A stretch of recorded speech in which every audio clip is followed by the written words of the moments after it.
From the macabre minds of Laughing Devil Production comes another story from the Nightshade Diary. You know what that means. Check under the bed and make sure no one or nothing is there. Is the closet door securely shut?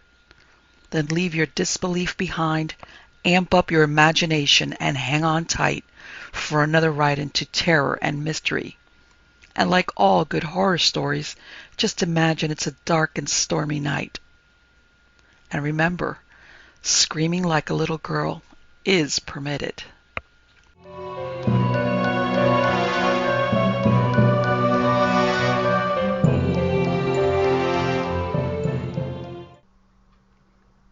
Topaz by Ruskin Bond.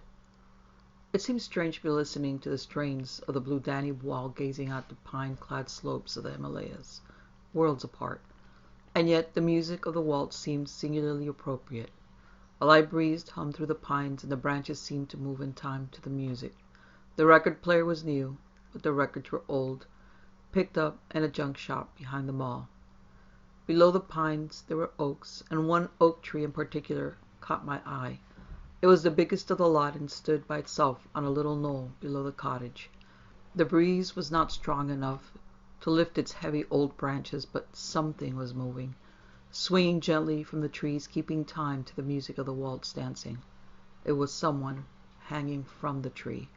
A rope oscillated in the breeze, the body turned slowly, turned this way and that, and I saw the face of a girl, her hair hanging loose, her eyes sightless, hands and feet limp, just turning, while the waltz played on.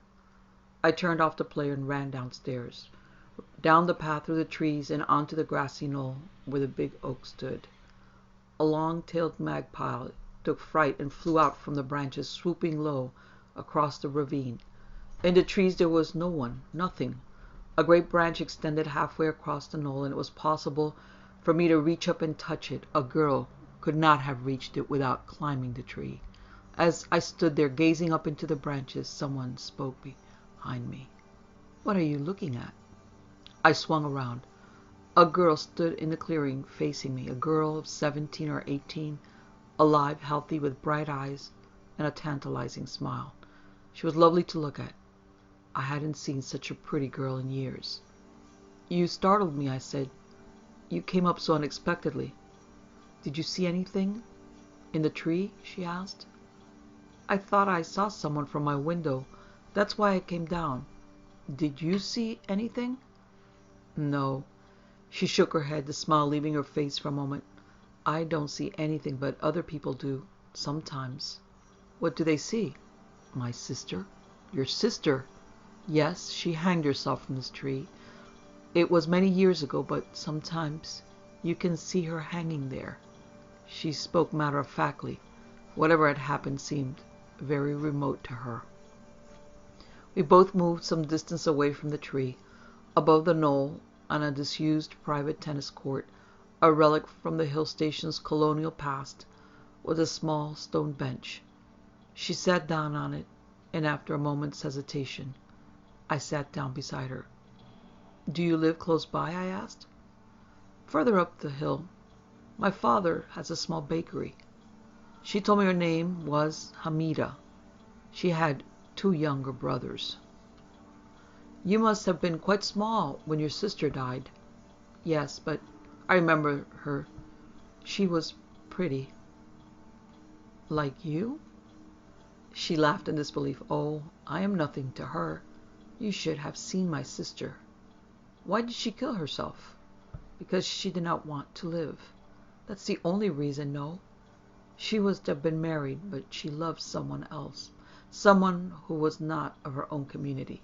It's an old story, and the end is always sad, isn't it?" "Not always. But what happened to the boy? The one she loved? Did he kill himself too?"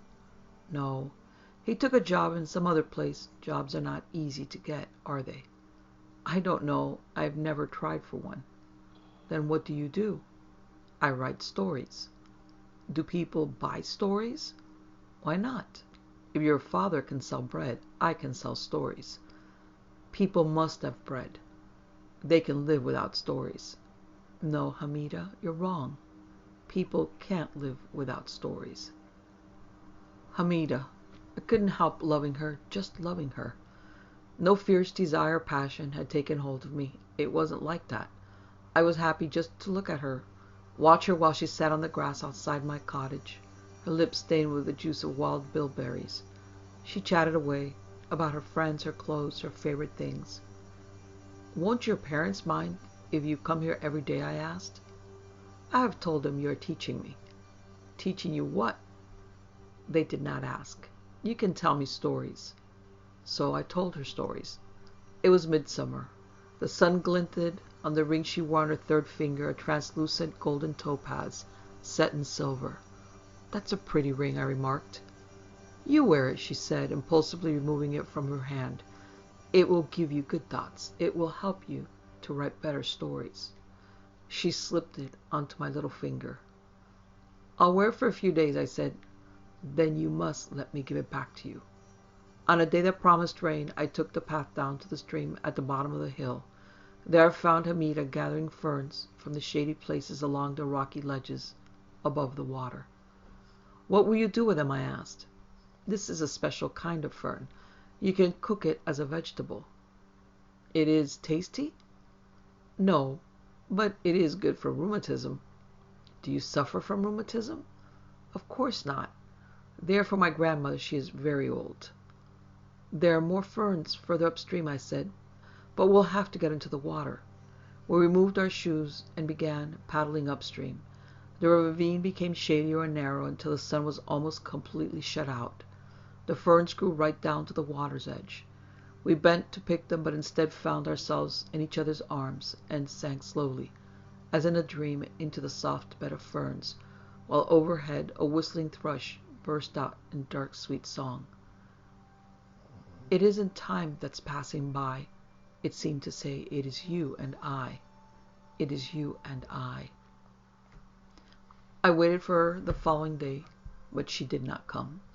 Several days passed without my seeing her. Was she sick? Had she been kept at home? Had she been sent away? I did not even know where she lived, so I could not ask. And if I had been able to ask, what would I have said? Then one day I saw a boy delivering bread and pastries at the little tea shop about a mile down the road. From the upward slant of his eyes, I caught a slight resemblance to Hamida. As he left the shop, I followed him up the hill. When I came abreast of him, I asked, "Do you have your own bakery?" He nodded cheerfully. "Yes. Do you want anything? Bread, biscuits, cakes? I can bring them to your house." "Of course, but don't you have a sister, a girl called Hamida?" His expression changed. He was no longer friendly. He looked puzzled and slightly apprehensive. "Why do you want to know?" "I haven't seen her for some time." "We have not seen her either." "Do you mean she has gone away?" "Didn't you know? You must have been away a long time. It is many years since she died. She killed herself." "You did not hear about it?" "But wasn't that your sister, your other sister?" "I had only one sister, Hamida. She died when I was very young. It's an old story. Ask someone else about it." He turned away and quickened his pace, and I was left standing in the middle of the road, my head full of questions that couldn't be answered. That night there was a thunderstorm. My bedroom window kept banging in the wind. I got up to close it, and as I looked out there was a flash of lightning, and I saw that frail body again swinging from the oak tree. I tried to make out the features, but the head hung down, and the hair was blowing in the wind. Was it all a dream? It was impossible to say, but the topaz on my hand glowed softly in the darkness, and a whisper from the forest seemed to say, "It isn't time that's passing by, my friend. It is you and I." Watching Over You by Marian, Abbey. We only moved here last year. I still remember when I first saw the garden, saw it properly from my window. Mom and Dad had let me choose first because I was the oldest. I chose the back bedroom, and the boys had to make do with sharing the middle room. They moaned like anything, of course. They always do. But they should be used to it by now, being so close in age. Only a year apart. They're lucky, actually. They get to do everything together. Anyway, I remember looking out.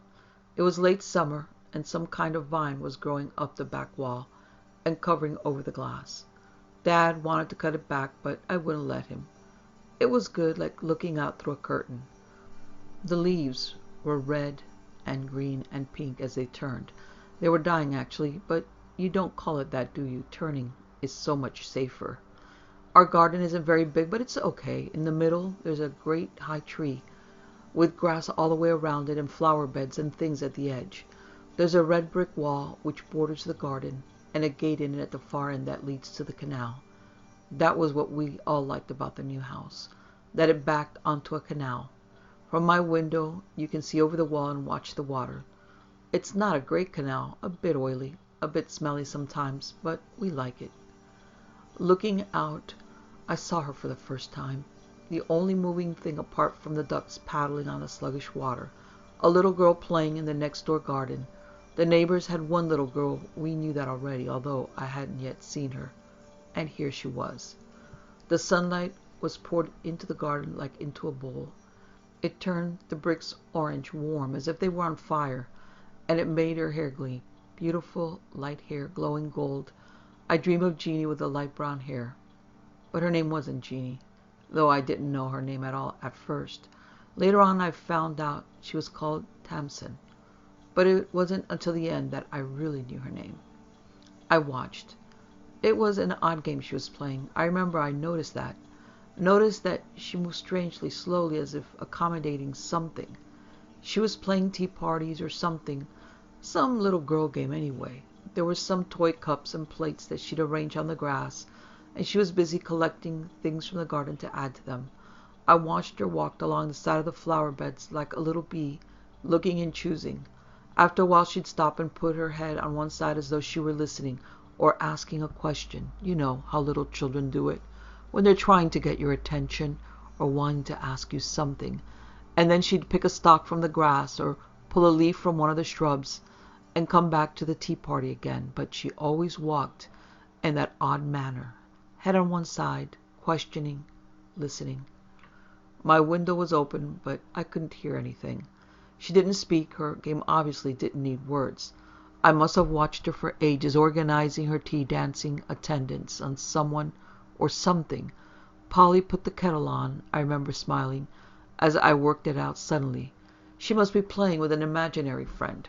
I knew children had them. Someone totally real to the child, the sort of friend you could take anywhere. I never pretended I had an imaginary friend, and my brothers have always had each other, of course, so they never had to make anyone up. I watched her playing, learned the way our garden fitted alongside everyone else's, got used to the sounds of the canal and the pattern of the red brick walls, and eventually someone from next door's house called her in. The little girl got up off the grass, held out her hand, and waited until her friend had had time to get up and join her. Then, carefully holding hands, she went inside. I didn't see her parents for ages. I went to my new school, which was okay-ish, but the other girls were all in pairs before I got there, and it was difficult to join in. Mom and Dad got the house sorted out, and Mom started her new job. My brothers went off to the infants together, coat by coat, lunchbox by lunchbox. I used to go to my room every day after school, and usually I'd just watch the garden and the little girl and think. She was always alone. She was 3. I know that now. And I'm sure that when I was 3, Mom got other little 3-year-olds round to play with me, and their mums to drink coffee with her. But the girl's mother never seemed to have visitors. During the week there was never anyone in the garden except for the girl. Mary, Mary, quite contrary, how does your garden grow? At weekends the father used to appear, gardening or kicking a ball around with her, but that was all. And sometimes, when we saw the mother at the front door going out or carrying shopping in, she'd say hello with a dip of the head, which begged you not to ask any questions or say any more than a basic remark about the weather. I asked Mom about it a couple of times, but she just shrugged it off. Perhaps she's shy, she said. Perhaps she's busy. The little girl seemed okay, doesn't she? She seems happy enough playing on her own. And she did seem happy enough, but then she wasn't playing on her own, was she? She always had a friend, and the friend was just the same as her. You could tell that. When she spoke to the friend, She just looked across at her own shoulder where the friend always was. When she held hands, she reached out her hand just at the same level as her own. The friend was exactly the same. It got colder and mistier, and autumn came and winter got nearer. The leaves died off, leaving the booms and masts of trees. The little girl didn't go out into the garden so often, and when she did, she got called in earlier and earlier. A few times I saw her mother come walking down into the garden to fetch her. Sometimes she didn't hear herself being called in, being so engrossed in her conversation, and she would startle when her mother touched her on the shoulder. She'd look up surprised, as though she was expecting to see someone quite different standing there, and then they'd shuffle back to the garden together, Tamsin holding her mother's hand, her other arm outstretched to bring back the third to make up the party, as if they were incomplete. Tamsin and her mother, as if it wasn't enough, just the two of them. But then we knew Tamsin's mother wasn't well. It was always put like that. Lower your voice and say it. Not well. But that was all. We didn't see her much, never really heard anything from next door, so it didn't affect us. My school got a bit better. I was allowed into one of the gangs. Only on the fringes, but tolerated, so that was okay. The boys were fine as usual, living together in their exclusive childish world. So we all carried on, our family and Tamsin's family, side by side, through autumn and Christmas and the New Year. It was winter when it happened. And of course, when it happened, it wasn't in the way you thought it would. Perhaps danger, real danger, always works that way. You think you know what to worry about. Dad's always there ready and waiting outside the gates when it's time to pick the boys up from school. I always have to be home by 4:30, unless I've phoned first. The canal was the source of Mom's constant warnings about playing by the water. How we had to be careful of the depths of the water and the weeds and the rats. How the little ones weren't allowed to open the gate unless there was an adult with them, or me, their big sister. How we had to look after the little ones, keep them safe, keep them alive. It was the dead bit of the year, January to February, when the garden gave itself over to mist and cold and bitter frosts. The houses had all been built at the same time, 100 years ago, and through the skeleton trees and bushes you could see clearly, down the rows of terraces, each house with its red brick facade and its gable windows, and its old brick garden walls. The little girl was playing as usual in the garden, and I was watching as usual from my room, still with my coat on because the house hadn't warmed up yet. She was wrapped up heavily against the chill, and I remember the red scarf, scarlet as berries, against bare twigs. This time she wasn't playing tea parties or anything like that. She was walking up and down slowly with one gloved hand outstretched, of course, to meet the invisible matching hand that she was holding, walking and talking and earnestly nodding her head from time to time. I suppose it crossed my mind just then that she might be mad. Just a flickering, fleeting thought that was over soon as it formed. No, I said, she's only 3. She's just being a kid. I don't think I can explain why I used to watch her so much. I suppose that she was intriguing, so contained, so complete in her own world. And it was quite relaxing. After all, I wasn't responsible for her, not like I was, sort of, for my brothers. She had her own parents to look after her. Even so, I suppose with a bit of my brain, I'd always looked out for the accident, always been prepared, in the back of my consciousness, for her to head for the gate and pull it open and walk out to the canal, although surely their gate would be firmly locked, just like ours always was. The grass would be slippery, the edge unsafe. The oily water would soon saturate her clothes, pull her down. I'd see it and yell for help, and at the same time, I'd tear down the length of the garden and dive in and rescue her from the sucking water. I'd be a hero.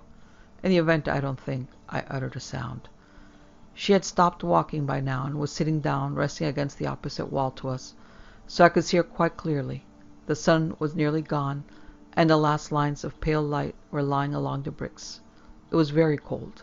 You could see her breath on the still air. The sky was clear. There would be another frost tonight.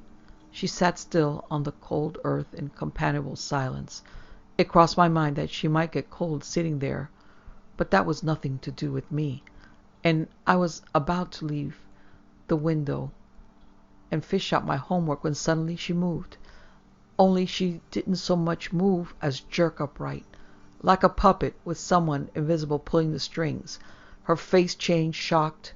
One arm was pulled out in front of her. At first I thought she must be having a fit. She staggered to her feet, slipped, and was pulled upright again. She had been sitting about halfway down the garden. Now she half fell, half lurched across the end toward the canal gate, and I saw that the gate was open. I don't remember racing downstairs or getting through the kitchen door to the garden. I only have a half memory of forcing myself over the wall that divided her from me and hearing my coat as it ripped. But I remember the rushing blood in my head and my heart banging in my ears, and the screams and screams and screams as someone flung herself past me as I landed, ran, and dived almost on top of the little girl before she reached the gate, wrapping her in a grip that choked the air from her body. There was a grinding sound behind us, a crack, then the sort of noise that an earthquake might make. The wall bowed and swayed and then crumbled, collapsing in on itself, where the frost had cracked away all the cement and mortar which held it up. London Bridge is falling down. Bricks and mortar fell in slow motion, burying the flower bed, burying the place where Tamsin had been. There was a great heavy pile of jagged bricks, far higher than a 3-year-old, sitting on the ground. It covered the side of the garden. The canal gate was the nearest safe place to be. Tamsin's mother stared at me over her daughter's head. Petrified like a cornered rabbit, none of us moved. Tamsin's red scarf had been left behind and was lying on the soil, running out from under the bricks like a trickle of blood. That was when people came running and shouting, stumbling over the broken bits of wall, and reaching out for us. Dad torn between checking Tamsin and wanting to make sure that I was all right. The man from the other side of Tamsin's garden, picking his way along the canal bank. "What happened?" they said. "So lucky, so very lucky." Tamsin sat calm and huddled in her mother's lap. Her mother and I looked at each other. We knew it wasn't luck. It was her. She said it to me over Tamsin's head. Then she held her daughter at arm's length, away from her on her lap. "It was her, wasn't it?" she said over and over. "Wasn't it?" The little girl gazed back evenly and nodded. "Sarah?" Dad was confused. He looked from me to the mother and daughter tableau and back again. "Sarah? What did you—" "No," Tamsin's mother broke in. "Not Sarah. Her." Dad glanced around, hopelessly, but there was no one there. Of course there was no one there. "Don't you see?" Her voice rose shriller. "She was there all the time. She's always there, isn't she?" Again Tamsin nodded. Her mother held Tamsin tighter until you could see the little girl stiffen against the grip. "Come on," Dad said. But Tamsin's mother paid no notice. "Leave her alone." She was speaking to someone in front of her. "Leave us alone," she said, "please." And then suddenly, "No, no, please don't leave." And she reached out her hand at 3-year-old height into the freezing, empty air. It wasn't the chill that made me shiver. I didn't want to look around, but I made myself. I turned slowly, as though by doing so I wouldn't frighten whoever it was. Might catch a glimpse out of the corner of my eye. But there was nothing to see. Careful as I was, only a strange stillness in the air, and of course the way Tamsin gazed fixedly, focused, in front of her. "Come on," Dad shook himself like a dog flicking off awkwardness and uncertainty. "Let's get you inside. It's too cold to hang around out here." The other neighbor surveyed the wall. "It must be happening all over the place," he said as an excuse. I guessed it was his wall. "It's the frost. They've finally had it, these old walls. But you can't tell, can you? Not before—" He drained to a halt, spreading his hands. It did actually happen all over the place. That winter was famous for it. All those 100-year-old walls and the sharp frost working together to change the face of the gardens. People put up fences, rebuilt brick, called in surveyors to pronounce on the walls they still had standing. We walked back up the garden. The men went on ahead purposely to put on kettles and make phone calls, whatever they thought was needed. But they didn't see. Tamsin's mother put her hand on my arm to stop me. "You understand, don't you?" she said fiercely. "You saw." "I didn't," I began and then stopped. Thought of how Tamsin had been dragged to her feet and away from the wall. Thought of how she played all the time. Thought of how she was never alone. I don't know, I replied. I don't know what I saw. She looks after her. Sorry? The baby. The words came hissing out. She looks after Tamsin. I glanced up, hoping that Dad would be there to rescue me from this, but he was already at the house. Haven't you seen them together? Ahead of us, Tamsin was walking along, calmly and companionably. Of course, that was what Tamsin was. Together, just like my brothers, but with someone only she could see. Her mother went off. It was like the wall falling, as though she couldn't stop the words tumbling out of her mouth. The baby died at birth. We never told Tamsin. Perhaps we should have. We always meant to when it was right. We will one day. I shook my head. The little girl walking ahead of us didn't need telling. We will, she said urgently. We will, but she's still so little.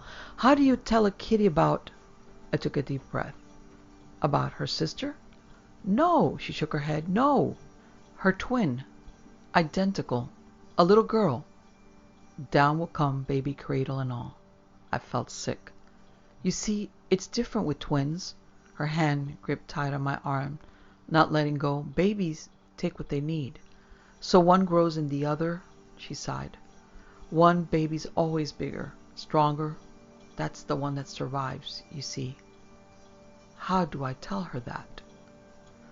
Tamsin had disappeared now inside the house.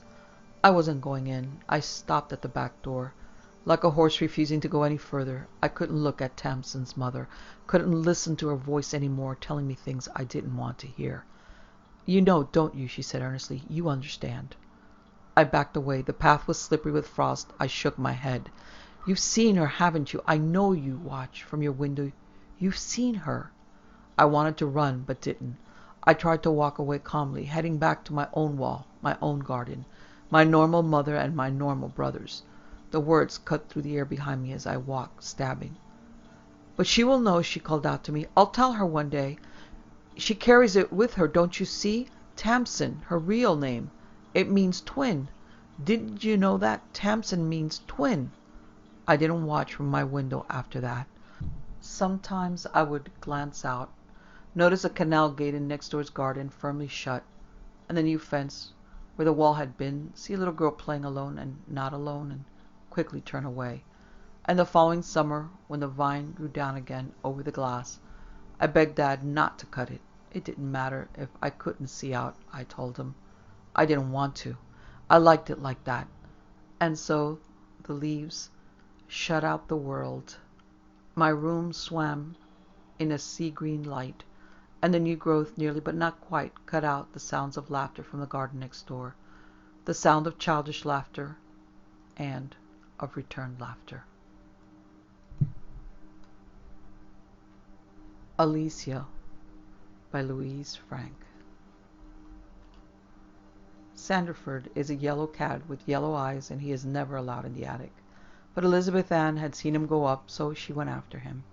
She stopped 5 steps from the top of the stairs, the step that put her eyes just above attic floor level. She stood quietly for a moment and looked along between boxes and bureau legs for a patch of the yellow fur. Here, Sandy, she called softly. The attic door had been standing open a little. That's strange, she thought. She had seen Sandy's tail disappearing into the darkness, so she knew he was here. Here, Sandy. Here, Sandy. He wasn't allowed in the attic, ever.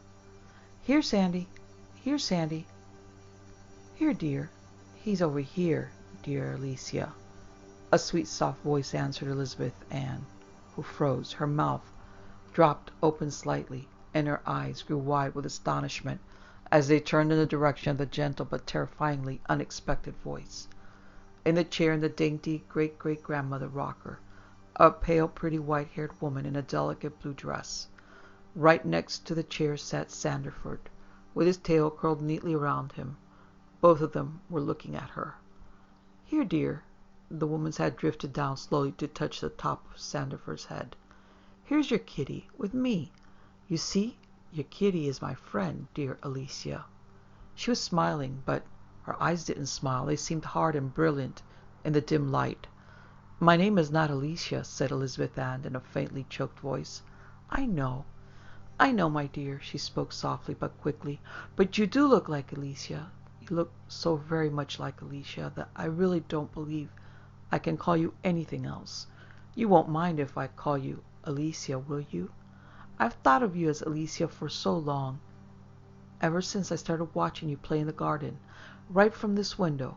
She motioned towards the small window, and her hand looked nearly transparent. I was hoping you would come. Today, especially today, because today you are 11. Again she smiled sweetly. Today was in fact Elizabeth Ann's 11th birthday. But don't just stand there on the stairway, dear Alicia. Come on, come up. Her voice was soft but urgent. I've been waiting so long to talk with you. Elizabeth Ann didn't want to go up. She thought she should go down and tell her mother about this woman sitting in the attic. Come, insisted the woman. Let me show you the picture of my beautiful Alicia. You'll see how much you look like her. No, thank you, not right now.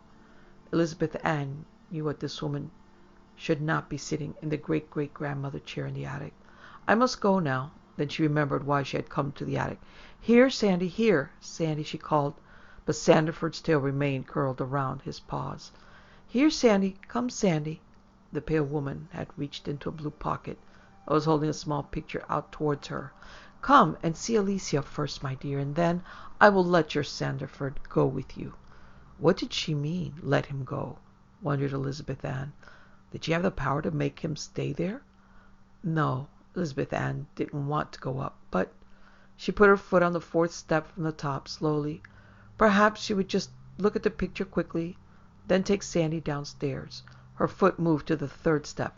Yes, yes, come, dear, here it is. Elizabeth Ann had reached the top and was walking cautiously towards the woman in the chair. Then, with a wave, the picture came fluttering through the air. As she bent to pick it up from the floor, Sandiford uncurled his tail, walked across the attic, and down the stairs. Elizabeth Ann followed. On the 5th step from the top she turned her head to look at the woman once more, but the great-great-grandmother chair was empty, quite empty. Elizabeth Ann shut the door firmly. Silly, she thought, silly imagination. Yes, it is, yet she had the picture in her hand. She looked at the pale reddish-brown portrait, at the small face looking back at her. It's me, she thought. It really does look like me. She turned the picture over and read the penciled inscription, Alicia Frost, aged 11. Then she walked into her room and slipped the picture face down into her dressing-table drawer. Elizabeth Ann waited until after dinner, until she and her mother were alone. She had made her wish, blown out the 11 birthday candles, and they had ice cream too. Now she was drying dishes as her mother washed. Who was Alicia, Mother? Her mother was slipping more plates into the dishwasher and hardly seemed to notice the question. I don't know, dear. Who was she? I don't know either, answered Elizabeth Ann, but she was somebody. I found her picture in the attic. On the back it says, she's Alicia Frost, aged 11. That's my age now. And she looks just like me. Alicia Frost? Her mother thought a minute. Attic? Well, there are some old things in the trunk up there, I think, but I don't remember any picture. Frost, she repeated. That was your great-grandmother's name. Yes, yes, she frowned thoughtfully. Alicia Frost was your great-grandmother's sister. She died when she was a little girl. Elizabeth Ann picked up another plate and rubbed it with the linen towel. But, her mother continued, I don't remember ever seeing a picture of her. Where did you find it? In the trunk? I picked it up off the floor. There, thought Elizabeth Ann, that's the absolute truth. There's no imagination about that. Where's the picture now, dear? In my room. When the dishes were finished, Elizabeth Ann brought the picture down to show her mother. She was almost sorry that she had mentioned it, because now she wanted to tell her mother about the woman in the chair. Yet she knew it would sound foolish. Of course there was no woman in the attic. Even Elizabeth Ann knew that. She had simply imagined it, hadn't she? Yes, said her mother, that would be your great-grandmother's sister. She must have died right after this picture was taken. It was said that her mother, and that would be your great-great-grandmother, Elizabeth Ann, went quite mad after her little girl died, and that she wandered around the house for years searching and calling for her daughter, Alicia. And that's her chair? My great-great-grandmother's chair? In the attic, isn't it, Mother? Yes, that's right. Just think. It has been in the family all these years. Do you think I look like Alicia? Well, I think you do. Elizabeth Ann's mother had put on her glasses and was studying the faded picture. She handed the picture back to Elizabeth Ann. Yes, I think you look a lot like Alicia. Then she patted her daughter's hair softly and said, half to herself, both very pretty girls, very pretty indeed. The matter was thus dismissed, and Elizabeth Ann didn't really think much about it again until the next afternoon, when she was on her way to her room. She heard a faint call. Alicia! She heard it distinctly, definitely. She turned and saw the attic door standing open again. Elizabeth Ann's heart pounded. I didn't hear it, she commanded herself. I'm imagining it. I won't go up again. Alicia! Faint and soft, but clear. I won't go. She's not there. She doesn't exist. I'm imagining her. And Elizabeth Ann marched over, shut the attic door, turned her back, and went to her room to change her clothes. She never thought that she might have to pay for her rudeness. Elizabeth Ann wakened from her sound sleep that night to see Sandiford glowering at her from the foot of the bed, his eyes too bright in the darkness, and behind him stood the woman from the attic. But this time she was not smiling, and her eyes were hard and brilliant. I called you, she whispered with a tight mouth. You didn't come. You are a wicked girl. We had been waiting all afternoon, and you didn't come. Her tone frightened Elizabeth Ann, and she drew the eider down closer to her chin. You belong in the attic. But the woman interrupted, hissing at her. When I call you, you come. Tears of fright welled up in Elizabeth Ann's eyes. Her mouth opened to call her mother, but nothing came out. Abruptly the expression on the woman's face changed and became both sweet and sad, sadly sweet. Oh, my dear, dearest Alicia, I didn't mean to frighten you. I missed you, that's all. She was moving noiselessly up from the foot of the bed. Now that we've finally met, you're my own dear Alicia. And I want to see you often, every single day. Go back to the attic. Elizabeth Ann sobbed softly. Go back to the attic. Of course I will, my dear, dear girl. Of course I will. Right now. Her pale hand fluttered up toward Elizabeth Ann's cheek, and she touched it softly with what seemed to be real affection. Just promise, my dear heart, you'll come and see me tomorrow. Come and talk to this lonely old lady. I promise, though Elizabeth Ann hardly knew she had said it. Without a sound, the woman drifted quickly towards the door and was gone. Sandiford closed his eyes, curled his paws under him on the bed, and was asleep. The morning was bright when Elizabeth Ann woke with only a vague remnant of an unpleasant dream in the back of her head. She looked at the bottom of the bed where Sandiford was stretched, waking himself. He blinked at her, and she blinked back, slid out of bed, went to the bathroom, and washed her face, looking up into the mirror as she dried it on the soft towel. There, on her right cheek, was a small strawberry red mark about the size of a pea. Elizabeth Ann leaned towards the mirror and rubbed it. The skin was smooth and unbroken. Now what's that, she wondered, and her leftover dream flashed into focus. She stared at the red mark. That's where the woman had touched her. It's a warning. It must be. No, there is no woman at all. She must have dreamed that woman had touched her the instant some mosquito had pierced her cheek. That's it, she convinced herself. But she rubbed it in doubt on the way down to breakfast. Mother examined the red mark carefully and agreed with her mosquito theory. I'll spray your room this morning so you won't be bitten again tonight. Elizabeth Ann was preoccupied with her dream all day. At bedtime approached, she became more and more uneasy. Perhaps she should tell her mother, but she knew what the reaction would be. A teasing laugh and a comforting pat with all the blame given to her lively imagination.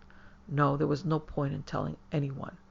Bedtime arrived, and for the first time in her life, Elizabeth Ann looked under her bed and into her wardrobe before shutting the bedroom door. And for the first time in her life, she locked the door, turning the key quietly, very quietly. Locking bedroom doors was forbidden. What if someone felt ill in the night and called out? She propped herself up comfortably with her pillow and turned out the light.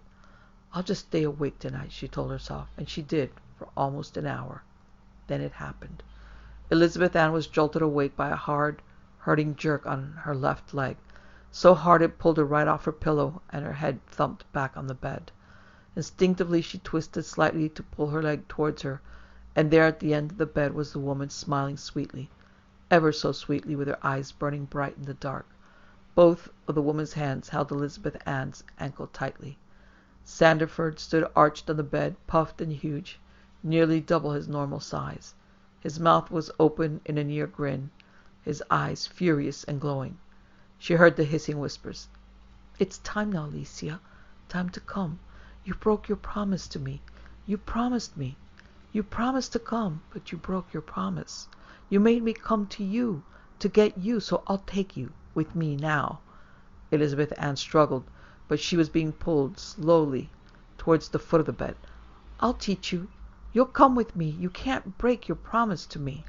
Elizabeth Ann tried to scream, and tried again, but her breath was coming in short gasps as she fought to free her ankle. "We'll go together now, the three of us. Forever together, my dearest, my darling, my own Alicia." Elizabeth Ann pushed, but slipped on the smooth sheet. There was nothing for her hand to grasp. The eider down bunched and puffed and turned into soft nothingness in her fingers. She pulled and twisted and hunched her shoulders, but slowly she was being drawn towards the old woman. Suddenly Elizabeth Ann pulled herself upright and grabbed at the hands holding her ankle. She prized at the fingers of one bony hand and felt them weaken slowly. Slip, let go. Her hair. The woman had seized her hair. One strong hand still held her ankle fast, but the other now gripped her hair and was pulling her head. Ouch! Ouch! In her pain, Elizabeth Ann clenched both hands into fists and punched out into the middle of the not-so-fragile old woman.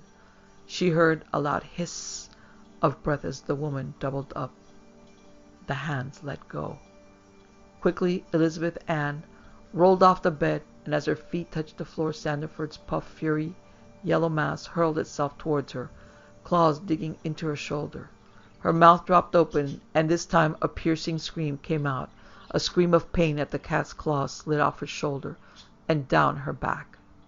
A hand clamped onto her wrist as Sandford hit the floor with a thud. Elizabeth Ann whirled to face the woman and to prise again at the fingers holding her. In the distance there was a pounding on the door, and her mother's voice called, "What's the matter, Elizabeth Ann? What's the matter? Why have you locked the door? Elizabeth Ann!" Her arm was being twisted, and she was being pulled now towards the window. The pounding turned to heavy thuds as Elizabeth Ann shrieked again. The woman's voice was still hissing in her ear, louder now, more cracking. "You'll come. I have you. You're mine now, Alicia. You're mine." An agonizing twist of her arm, and Elizabeth Ann fell against the window. So hard the latch gave way and the window swung open. She felt herself being pulled out into the night. She grabbed the side of the window frame with her free hand, grabbing hard for her life.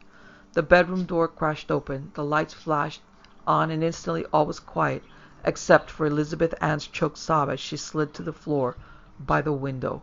She heard her mother cry out and felt her father pick her up and carry her downstairs. She couldn't answer the questions as they cleaned the blood from the claw marks on her shoulder and back, but she shook her head and mumbled, No, it's not his fault," as horrified accusations were hurled at Sandford, wherever he was hiding. Then Elizabeth Ann took a deep trembling breath and said, "The chair, the great-great-grandmother chair in the attic, burn the chair," and the whole strange story came tumbling out. By the time the story was finished, Elizabeth Ann's shoulder and back were softly wrapped in a clean white bandage. They were all gathered in the kitchen, and it was beginning to get light outside. Elizabeth Ann stopped talking. She was exhausted. Her mother and father had listened and now sat with her in silence. After a few long minutes her father rose. He went upstairs to the attic and brought down the dainty, dusting rocking chair. He carried it across the kitchen and out through the back door to the garden, where he put it down. Then he brought old newspaper out of the garage and one by one crumpled the sheets and tucked them under the chair. Mother and daughter stood together holding hands as they watched through the doorway. Elizabeth Ann's father struck a match and lit the papers in several places. The tiny flames licked around the seat of the great-great-grandmother rocker. It was very old, very dry, and the flames leaped on it, consuming it quickly as the three of them stood transfixed, watching the smoke curl into the morning sky. Elizabeth Ann felt a soft tickle on her leg and looked down. Sandiford was with them, watching too, rubbing himself gently against Elizabeth Ann's leg, and rumbling loudly with loving purrs.